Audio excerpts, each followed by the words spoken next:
A very good morning to you. It is 21 minutes past 9. I'm very excited about my next guest.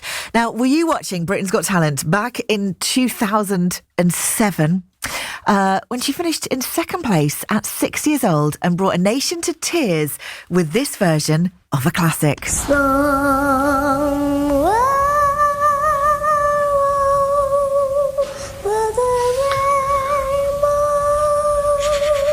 Skies are blue and the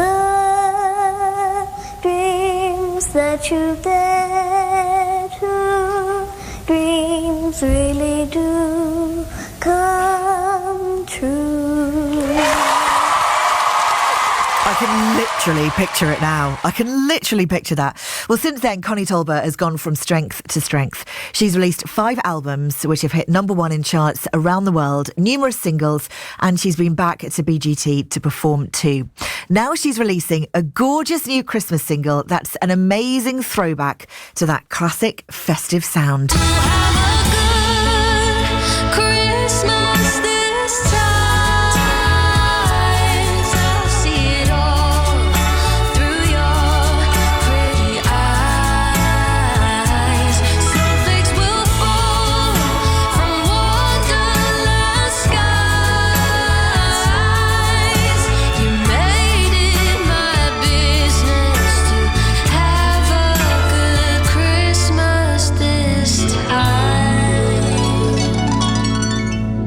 Oh, Connie, I love that bit at the end as well. It's just like you. So lovely.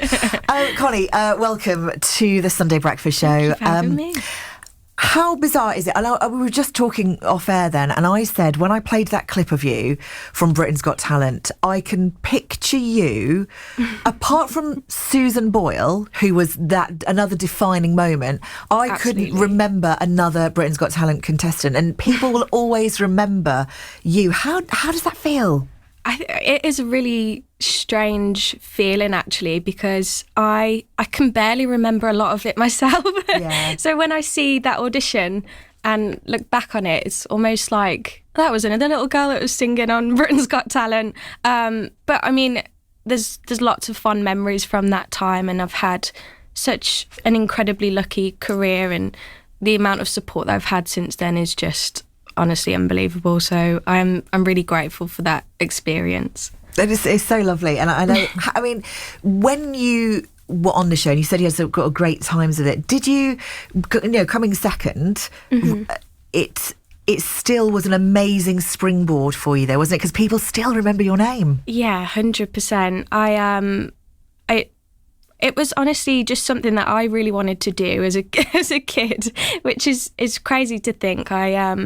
I really wanted to go on the X Factor when I was 5 or 6, and Britain's Got Talent was the way to go, I guess. And yeah, it was honestly like I wouldn't change a thing. It's led me onto this career that I have today, which is just the most amazing thing.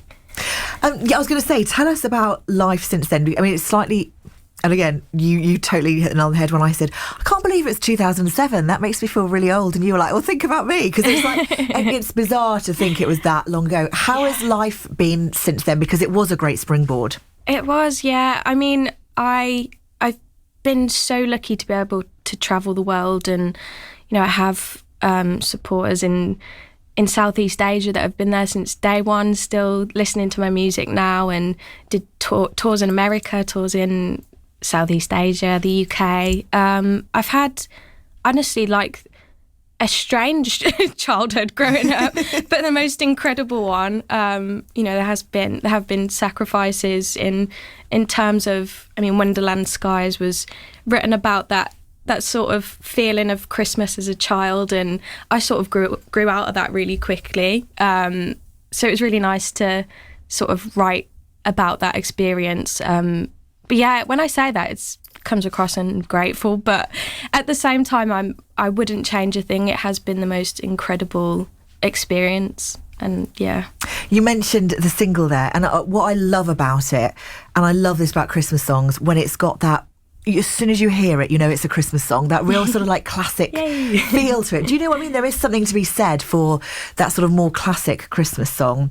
Thank you. What made you decide to go down that route? Was it the whole sort of nostalgia thing, as you said, your childhood, that sort of thing? Yeah, I think it was the hottest day of the year.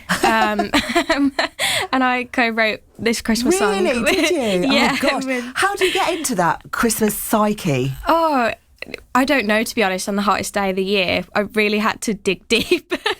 But yeah, a lot of people have always requested for an original Christmas song, and I don't know what came over us that day, but we decided, yep, today is the day we're going to write a Christmas song. And it was really sort of challenging to figure out what route to go down, because there's so many things you can talk about with Christmas, but for me it was, my nieces and nephew are a big inspiration for this song, because since they were born, I've sort of really loved Christmas again, relived it through their eyes. Nice. That's really nice. And that was the inspiration, and also a nod to like my younger self of being that childlike feeling of Christmas, and which is so magical, isn't it? It's so magical, yeah, and we sort of lose that as we get older. So I wanted a song that sort of reminded me of that feeling. Oh, that's really nice. And you mentioned your nieces and nephews as well. I think that's lovely, because the older you get, as you said, sometimes the Christmas magic can go, but when you see it through the eyes of kids again, it's that, oh my gosh, amazing. It is incredible. It was boring until they were born again. But yeah. And with regard to the single, you have a massive following on social media. You have some amazing fans around the world, don't you? And this single is coming out on Wednesday, but it's got a great reaction already, hasn't it? It has, yeah. I've posted a few little snippets of the song, and I've just had the most incredible response. And it just feels really nice that it's a festive, happy song, and it's something to celebrate. And I'm so grateful for all the support around the single. It's been amazing so far. I was going to say, are we going to get to see this performed before Christmas, or what are your plans for 2025? Oh, I'd love to perform it somewhere.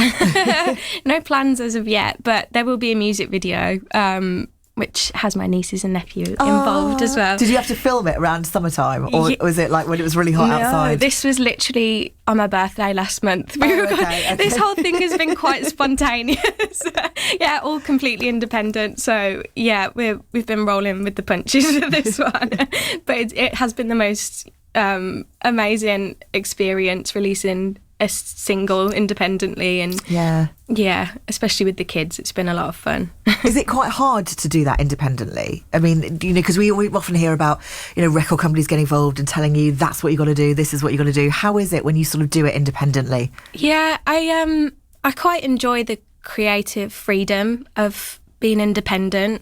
Of course, there's pros to having a label, and I think a lot of like artists is just self-promotion, isn't it? And to be honest, I feel so awkward when I have to post like little things on TikTok, and it's just it's a bit of a wild industry. But I think the most important thing is that I've just really connected with the people that are listening, and I've been able to do that as an independent artist more directly, and it's just been it's been the most wholesome thing ever. I've really enjoyed it. That's so good to hear.